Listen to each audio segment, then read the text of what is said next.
Okay, welcome back to my kitchen table. Well, I guess it's welcome back if you've been here before. If you haven't been here before, this is on my kitchen table. And as you can probably guess, there hasn't been any food on this kitchen table for quite a while now. The first job is to get all of the valve pads back in their valve collars with the valve lifters on top. Now they need a lubing with assembly lube, which is this stuff I'm squirting in now, which I assume is the right stuff. As I said before, I don't really know what I'm doing. That's the valve pad I just put in. So in layman's terms, and terms I thought about before I read the manual and done this, that's the little round thing that goes in the little round hole, and the bucket type item I'm pushing on now, that's the valve lifter. So I'm going to speed this up because it's the exact same process for all 8 of them. You'll notice on some of them, like this one, I don't put the valve pad in. It's in the valve lifter. Like, I don't know whether they're magnetic or whether they're just stuck with oil. But some of them were, some of them weren't.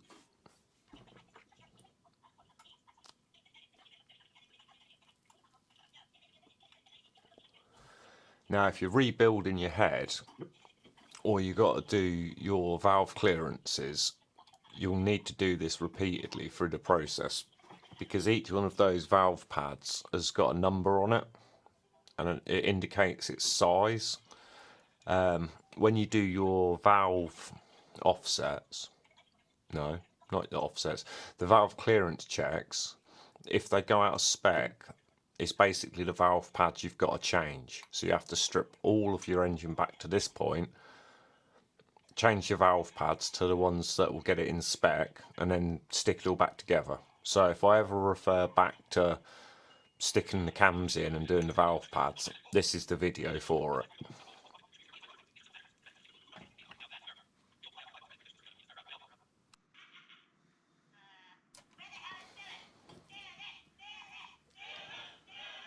And I'm just putting more assembly lube on the top because the intake cam's going to go on this side. The exhaust is on the opposite side, obviously. It's only got 2 sides.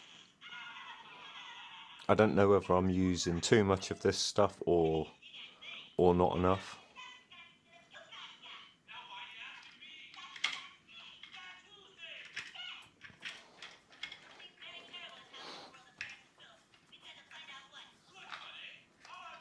Now you might see this cam chain move about in between where I've like cut bits of the video out to fit it on YouTube and speed it up a bit. During this stage, you don't have to worry about the cam chain until the cam caps are on and torqued down. It really doesn't matter. The only important bit is getting the chain out and sticking it on the cams, because if you don't, I don't think there's enough room to get it out. I think if there is, it's really tight, but I'd err on the side of caution and put just put it out the way on top of one of the cams. Like, there's loads of free play in it for mucking about. And at this point, it doesn't matter. It doesn't matter if the cams are actually pointing in the correct directions. As long as you get the intake cam in on the intake side and the exhaust cam on the exhaust side, it does. I don't think it matters. Like, it doesn't cause you an issue. And they are actually called cam shafts. I am aware of this. I call them cams for some reason. I'm pretty sure the cams are the little cam bits in the middle of the cam shafts.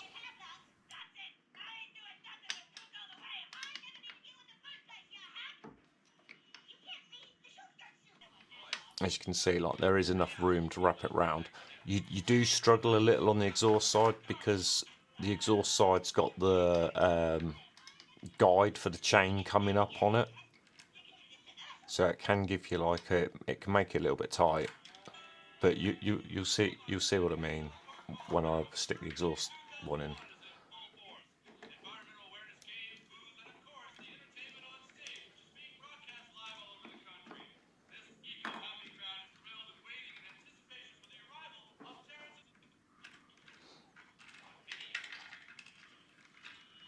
See, it's a little tricky here to get it in,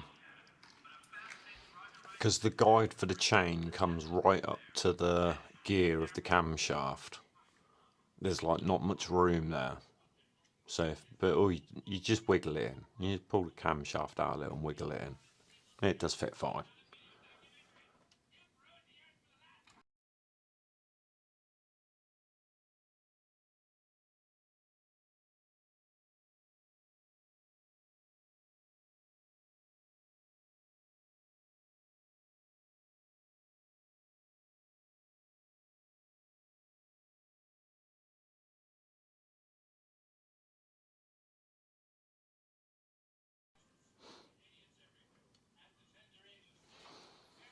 If you do get confused which cam goes in which side, if you look at the gears on the end, the intake gear is just a solid gear.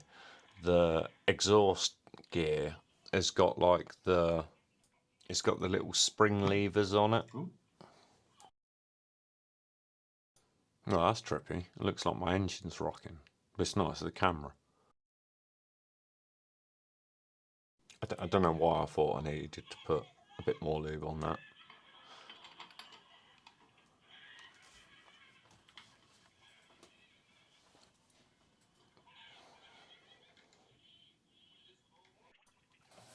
Okay, so then I'm just going to stick the cam cap bolts in. Now, you're supposed to oil the threads and the mating surfaces with these.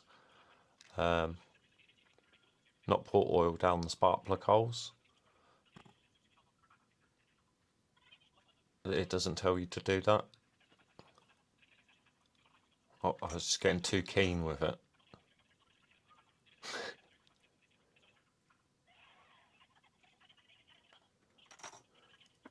So yeah, don't put oil down the spark plug holes.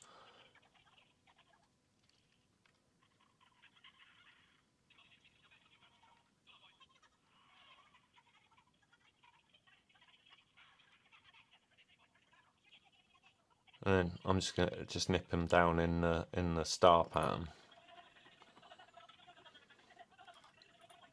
You see, I bath the bolts.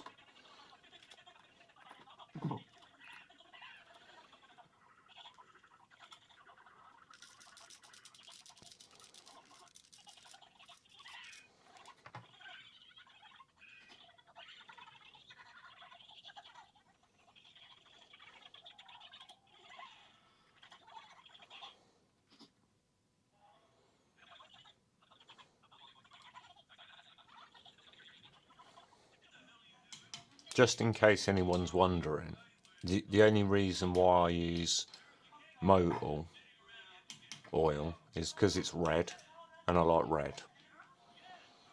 It's the only reason. I do use like the fully synthetic one though.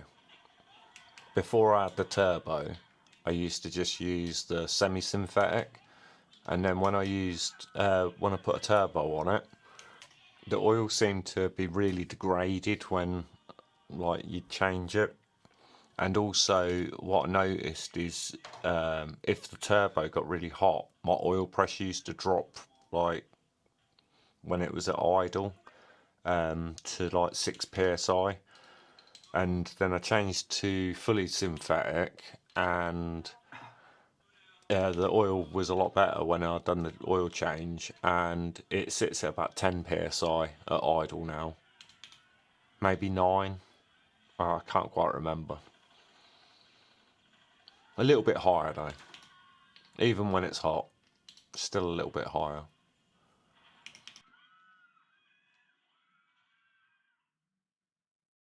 Alright, cool. Well, that's the cams back in on the right side with the cam caps all torqued up. Next one I'll do the timing, get it all good, and move on with the build. Alright, cool. Catch you in a bit.